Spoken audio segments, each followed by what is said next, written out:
She carried her starving child through the cold, begging for milk, and found the man her heart had been searching for all along. The knock came past midnight, soft but desperate, echoing through the silent halls of Ethan Cole's ranch. Outside, under the biting wind, stood a young mother, Clara Wynne, her hair tangled with frost, her baby pressed to her chest beneath a tattered shawl. Her voice trembled as she spoke. "Please, just a little milk." Ethan's eyes hardened. He'd seen too much hunger, too much loss. "We don't give handouts here," he said flatly, closing the door. But something in that moment, a flicker of defiance in her exhausted eyes, the way she held her child like a shield against the world, cut through the armor he'd built around his heart. Minutes later, the door creaked open again. Ethan stepped out, holding a tin cup of milk, steam rising against the snow. Neither spoke as she took it with shaking hands. Neither knew that this simple act, a cup of milk, given in silence, would mark the night two broken souls began to heal each other. The Cole Ranch sat miles from any town, carved into the wind-beaten plains of New Mexico territory. Once, it had been a place of laughter, fences gleaming white, the smell of bread drifting from the kitchen. But after Ethan Cole buried his wife and child 3 winters ago, the land went quiet. The windows stayed shut, the horses untended, and even the dawn seemed to arrive without warmth. Ethan lived like a ghost among the cattle, tall, unshaven, his eyes the color of rain-soaked stone. Folks said the war took his courage, and grief took the rest. He spoke little, worked alone, and trusted no one. Then came the night of the knock. Now, inside the dim kitchen, a woman and her baby slept near the fire he'd built the first flames to burn in that hearth in months. Clara Wynne, no older than 23, was worn thin by hunger and hardship. Her husband had died in the mines, and the town turned its back on her. She had walked for days with nothing but a prayer and a child to keep her alive. As Ethan watched her breathe in the firelight, something long buried stirred in him. He didn't understand it yet, only that the silence in his house no longer felt the same. Morning came pale and cold, the kind that bit through flannel and bone alike. Clara woke to the faint smell of coffee, not her own, but his. Ethan stood by the stove, rough hands steady as he poured steaming milk into a dented tin cup. Her child stirred, tiny fingers reaching for the warmth. "You should eat before you go," he muttered, eyes fixed on the fire. His voice was gravel, not kindness, but not cruelty either. Clara hesitated. "We've taken enough," she whispered. Ethan didn't answer. He simply set the cup down on the table and walked outside. She fed the baby in silence, her hands trembling from exhaustion, her pride fighting every drop she offered her child. When she finally stepped outside to thank him, she found him mending a broken fence, the wind lifting the brim of his hat. "I can work," she said. "Cook. Clean. I don't ask for pity." He stopped, eyes narrowing, something about her tone quiet, steady, unbending, struck deep. After a long silence, he nodded once. "The kitchen's yours," he said. "Just don't expect me to talk much." She smiled faintly, the first warmth that land had seen in years. Neither of them knew it yet, but the deal they struck that morning would change everything. Days turned into weeks, and the Cole Ranch began to change. Where dust once gathered, warmth returned not by miracle, but by the tireless hands of a woman who refused to break. Clara worked like the sun itself, steady, relentless. She rose before dawn to light the stove, fetched water from the frozen well, and cooked meals that made the empty house smell like life again. She never complained, never asked for rest.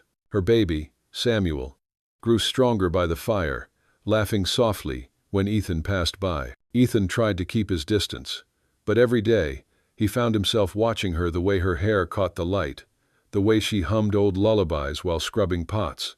Something in him began to thaw. One evening, he came in from the range covered in dust. She looked up, startled by the blood on his knuckles. "Fence post gave way," he muttered. Without a word, she took his hand, cleaned the cut, and wrapped it in cloth. For a long moment they said nothing.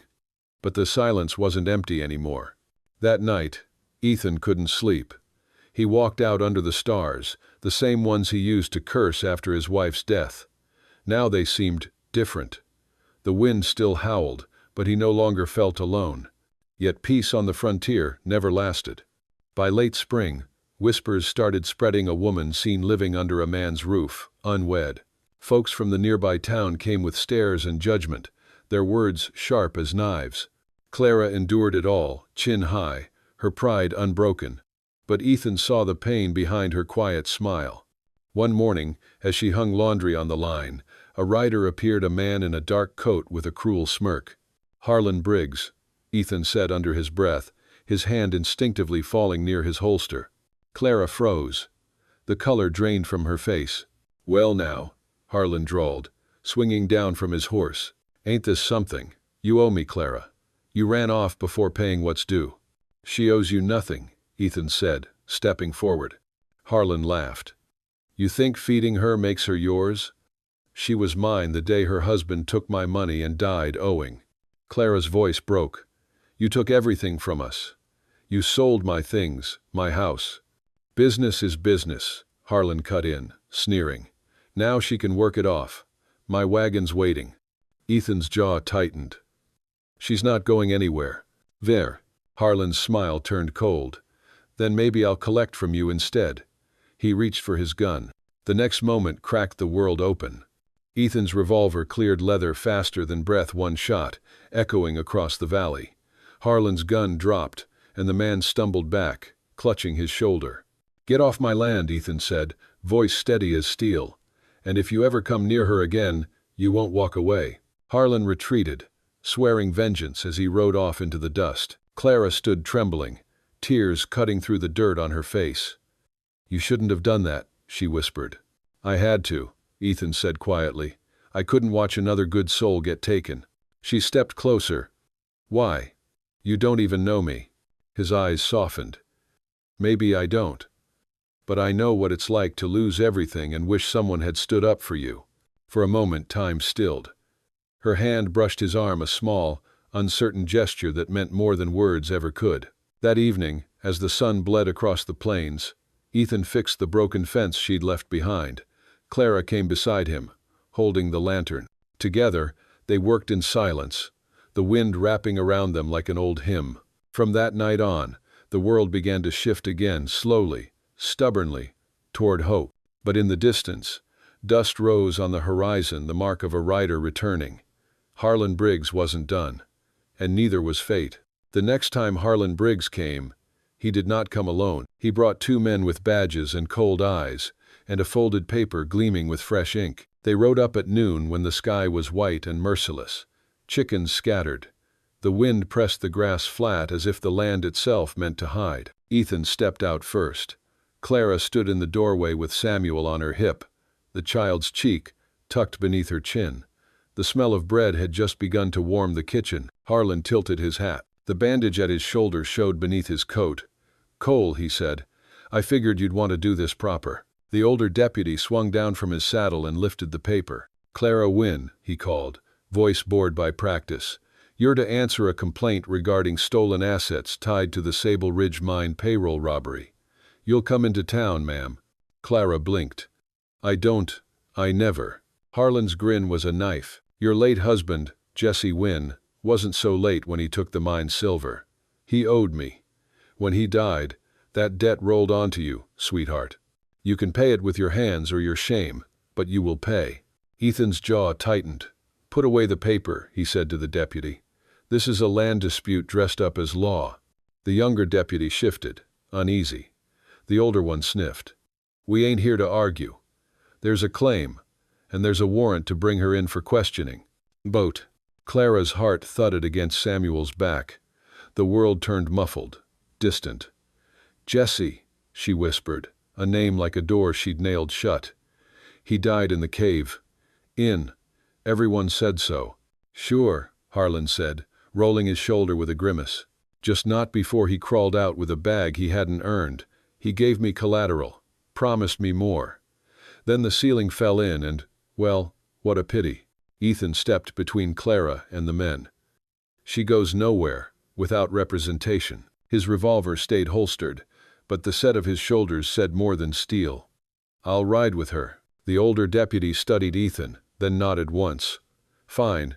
Bring her. Sun's wasting." Clara looked from the deputies to Ethan, pride warred with fear. "I'll go," she said, voice tight. "I have nothing worth hiding, only a past I can't outrun." Ethan held her gaze. You won't run, he said softly. We'll walk into it. Town felt smaller than Clara remembered, closer, meaner. Faces gathered like crows along the boardwalks. The sheriff was away on circuit. The deputies sat her at a scarred desk in the municipal room, walls tacked with notices. Cattle sales, lost horses, the wanted stares of men who looked half dead already. The younger deputy brought a tin cup of water. His eyes were kind. Ma'am, he said, we just ask questions. Harlan lounged near the window, savoring the picture. Questions like, where's the rest of the silver? Clara gripped the edge of the table. I never saw one coin. Ethan stood behind her, a shadow that held. Prove your claim, he said to Harlan. Bring more than spit and rumor. Harlan's smile faltered. He pulled a second paper, this one creased with travel and stained at one edge. He held it up between two fingers. Signed confession, he said. Jesse Wynn's mark. He names an accomplice and a drop. He glanced at Ethan, eyes bright with the pleasure of the trap. He names a buyer, too. Ethan took a step forward. Let me see that. The older deputy reached for it first. He studied the shaky scrawl, brow furrowing. Says Jesse Wynn agreed to steal the payroll off the Sable Ridge tunnel run, he read. Says he'd cash it at the dry arroyo beneath Plover Ridge. Says he intended to return part of it. The deputy looked up, skeptical. That's a funny line. Harlan shrugged. Cowards find religion when ceilings fall. Still stole it, still died, still left me short. Clara's breath shortened. The room swam. He wouldn't. But she heard the doubt in herself, cruel as hunger. Jesse had been kind when the world allowed it to be cheap. He'd also come home hollow-eyed, late, smelling of rock and fear. What did she really know of those last days? The older deputy lowered the paper. We ain't jailing the lady, he said. Not today. She's free on her own recognizance pending inquiry. Ain't much we can prove when the mine bookkeeper is missing and the sheriff's on circuit. He slid the confession across to Clara. You can read it, or not. The document trembled in her hand. The signature was a simple X beside Jesse's name, no comfort in it, but the bottom margin held a note in a different hand. Left with the padre if I don't make it, signed with 3 letters that looked like HR. HR, Ethan murmured, leaning in. Padre, Clara whispered. Her vision steadied on the word like on a nail driven into the world. San Miguel Mission sat a half-day's ride east, adobe walls low against the sage. Ethan touched his hat to the deputies. We're done here. Harlan blocked the door. Careful, Cole, you're stepping into a pit you don't see. Ethan met his eyes. I see you just fine. They stepped past him into the glare. They rode through the afternoon, the child asleep against Clara's back in a sling she'd knotted from an old curtain. Wind raised the scent of dust and chaparral. The church rose out of the plain like a prayer made of mud and handprints, bell quiet in the heat. Father Ramirez was short and spare, his hair more cloud than night. He welcomed them inside and poured water from a cool clay jar into a bowl for Samuel's tiny hands to splash. Padre, Clara said, someone said a letter was left with you years ago. My husband, Jesse Wynn. Father Ramirez searched her face. I remember a man carried by 2 others, bleeding under his ribs. A cave, in at Sable Ridge. They left him here because they feared he would not survive the ride to town. His voice grew softer. He asked for paper. He put an X where a name should be. He begged me to send a note when I could. I kept it because when I rode to town, I learned he was gone, and I did not know where to deliver sorrow. He disappeared into a small room and returned with a wrapped bundle. The twine had been tied with care. Father Ramirez laid it on the table as if it were bone. Clara's fingers trembled as she undid the knot. Inside lay a letter stained by sweat and dirt, and a small cloth pouch heavy with something that clicked. She unfolded the paper. Glada, if the padre brings you this, I did a wrong to do a right. The mine changed the pay run, and some men plan to take it. I said yes because Harlan has you by the throat, and I thought I could buy us free. The tunnel came down. I got out, then turned back because I couldn't let the others die without trying. A rock found me for my trouble. I took a smaller share than promised, and I meant to bring it home to pay him off and set you down safe. I was on the Padres floor when I knew I wouldn't get that far. I asked him to hold this for you. Pay the debt, Clara. Make him let you go. Tell our child I wanted better than the man I was. Jessie. The words blurred, then steadied under a flood of tears that didn't fall but burned. She reached for the pouch and loosened it onto the table. Silver discs spilled into the light reel, dull with use, enough to buy a year of grace if the man holding the rope allowed it. Ethan didn't speak. He stared at the silver like it was something unholy. I told myself he died a good man, Clara whispered, voice breaking. But he was a cornered man. He chose a wrong road for my sake. People do hard arithmetic when mercy costs more than a wage, Father Ramirez said gently. He tried to turn back. That counts in heaven if not always here. Ethan's hands closed on the table's edge. He saw again the night he'd failed his wife's fever, the doctor's wagon lost in snow because he had waited too long to fetch help, telling himself she'd grow stronger with Dawn. Dawn had come without her. He had never forgiven himself for choosing caution over the cost of facing a blizzard. Mercy had cost dearly that night too, and he had come up poor. Clara wiped her eyes. I can pay Harlan, she said. End this. Ethan shook his head. He won't take the sum and call it even. A man like Briggs doesn't trade in balance, he trades in ownership. Father Ramirez watched them both. Justice in this territory wears a loose coat, he said, but truth has weight. Bring the letter to the deputies. Put it where snakes are forced into the sundae. Clara folded the paper, slid it into her bodice, and tied the pouch shut. If Harlan won't free me, she said, then I'll free myself. And Ethan looked at her, really looked at her, and understood the thing that had been changing in him was not simple pity, but a hunger for a world where courage like hers did not have to bleed alone. Then we do it together, he said. The deputies took the letter without triumph. The older one read it twice, muttering. The younger one looked younger still. This don't clear him, or you, the older deputy said. But it doesn't make you guilty either, ma'am. It makes you married to a man who tried to fix a mistake with another mistake. And Harlan? Ethan asked. We can't force him to take payment, the deputy said. But we can put this letter in the record. Makes it uglier for him if he keeps pushing. Nah, ugly didn't scare Harlan. He met them outside the municipal room, eyes narrowed. So he wrote you a dying poem. Silver's silver. Debt's debt. Clara drew the pouch from her skirt and held it out. This was meant to pay you, she said, voice steady. Take it and leave me be. Harlan weighed the pouch in his hand, mouth twisting. Short, he said. There was more in that payroll. It's what he took, she answered. He says so. He tossed the pouch back. Coins clinked on the boardwalk. Then it ain't enough. She flinched but didn't bend. I won't belong to you, she said. Not for $1, not for 50. Harlan stepped closer, face close, breath sour. You already do, he hissed. Everyone in this town knows it. You're a widow with a debt. There's only one way that story ends. Ethan moved before he knew he'd decided to. He put himself between them and felt Harlan's breath on his throat. No, he said. It ends another way. Harlan's eyes glittered. You want to buy her? He sneered. Put a price on it, Cole, or keep playing hero till the ground takes you.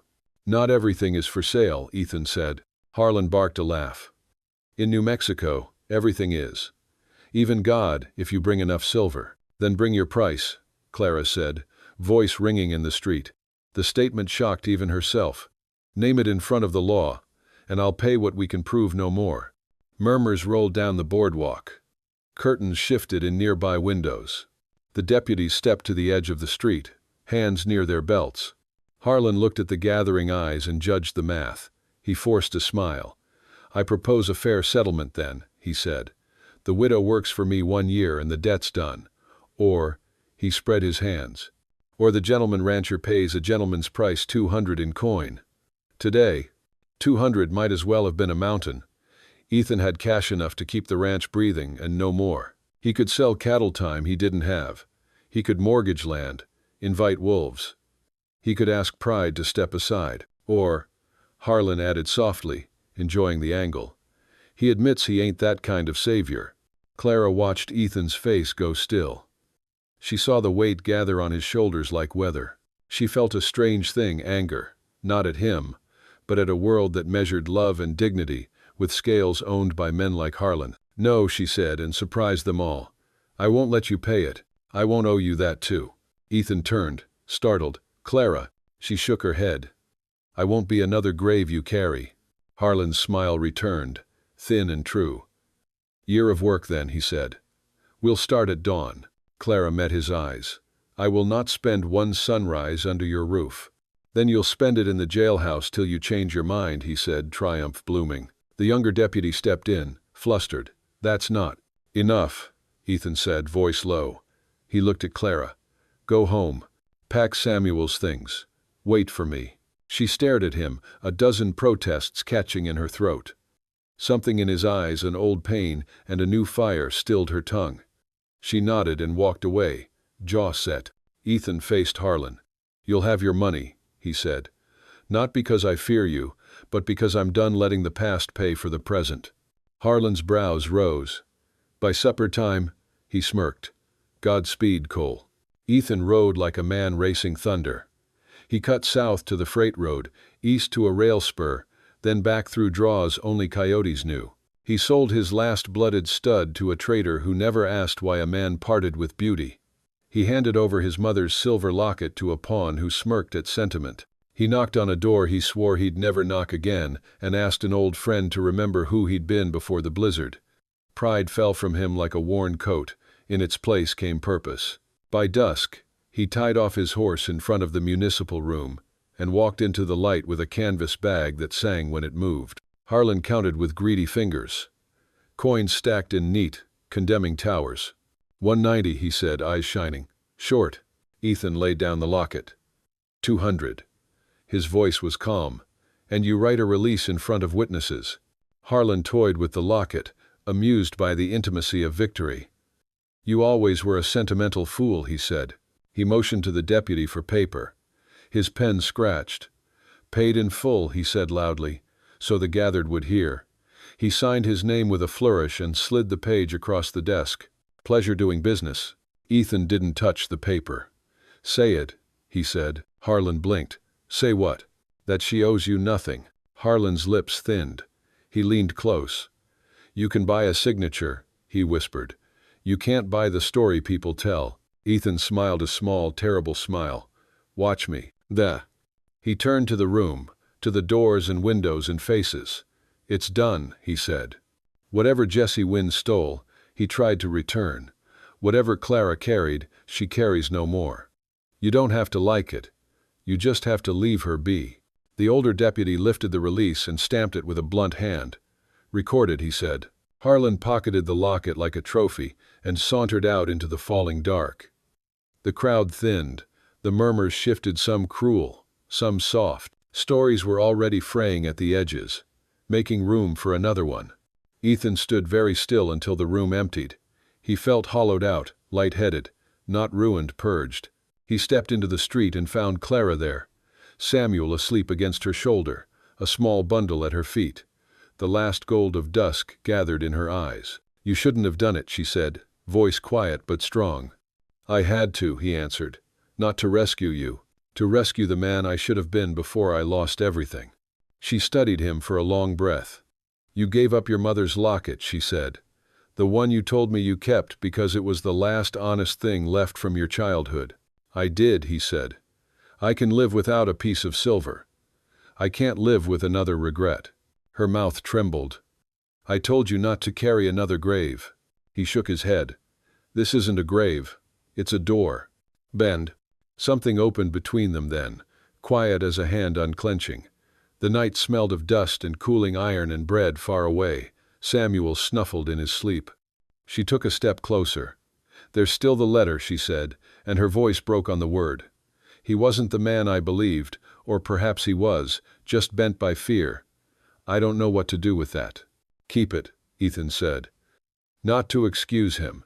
To remember that love inside a storm is still love, and to remind yourself that you didn't deserve the storm." She nodded, tears shining but unfallen. "And you?" she asked. "What do you keep, Ethan Cole?" He looked past her into the dark, into a future that did not feel like an empty road for the first time in years. "I keep a promise," he said, "to never again choose safety over the person in front of me." Hull. She lifted her free hand and, without ceremony, placed it against his chest, as if testing whether the thing inside had truly begun again. His breath rose under her palm, steady and human. Behind them, a door swung shut. The street gave itself back to night. On a nearby wall, the ink of Harlan's release dried into law. Clara folded the letter very carefully and laid it against her heart. "Tomorrow," she said, not as a question.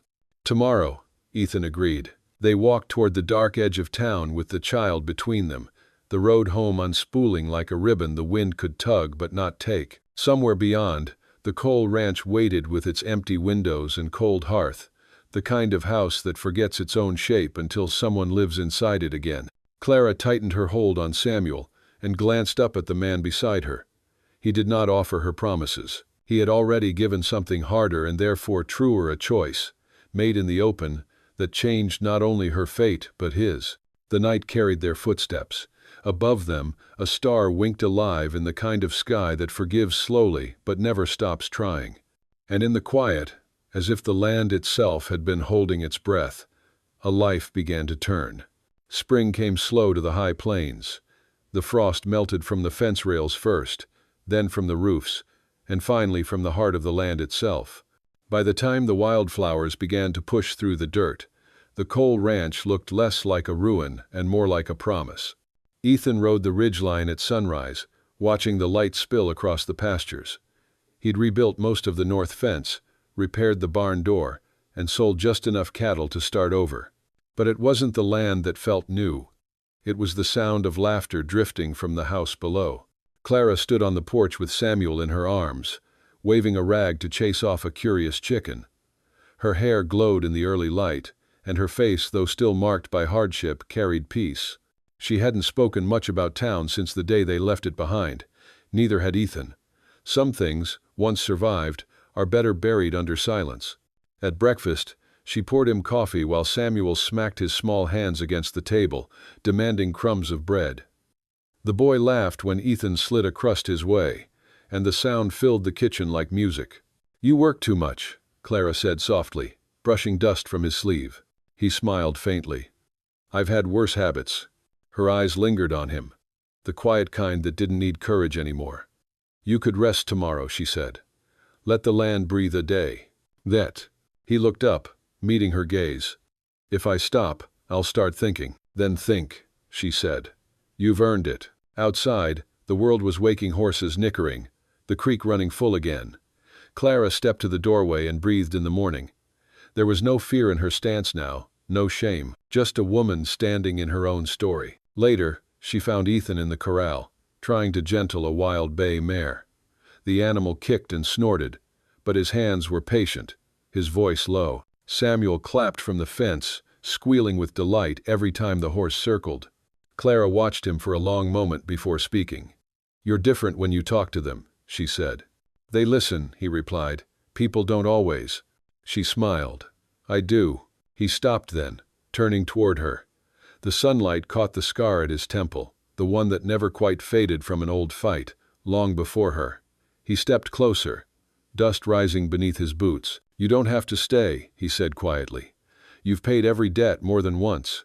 Clara met his eyes unflinching. "I didn't stay because of debt." "Then why?" Her voice came steady, almost a whisper. "Because this place remembers who we were before the world broke us. And because you look at my child like he belongs here." For the first time, Ethan couldn't find words. He reached up, fingers brushing a loose strand of her hair, and let them rest there. No promises, no declarations, just a touch, gentle and real. That evening, the three of them sat on the porch, watching the horizon bleed into gold. The wind smelled of mesquite and earth after rain. Samuel fell asleep against Clara's chest, his tiny hand wrapped around her scarf. Ethan leaned forward, elbows on his knees. "You ever think about leaving?" he asked. She smiled faintly. "I came here begging for milk. I left once before I knew what I was walking away from. I won't make that mistake again." He turned his head toward her, the firelight from the lantern dancing across his face. "You call this home then?" She nodded. "If you'll have us." He looked out across the plains, the same land that had once felt endless and empty. Now it looked full, alive, almost forgiving. "I think," he said, voice low, "it's been waiting for you to say that." They sat together in silence, the kind that needed no filling. The stars came out one by one, patient as hope. Years later, folks still told the story of that night, the night a starving woman carrying a child knocked on a rancher's door and changed the course of two lonely lives. Travelers passing through the New Mexico territory spoke of the Cole Ranch, a place once haunted by silence but now alive with the laughter of a boy and the scent of fresh bread drifting on the wind. They said Ethan Cole was never the same man again, that the bitterness in his eyes had faded, replaced by something steadier, warmer, like the calm that follows a storm.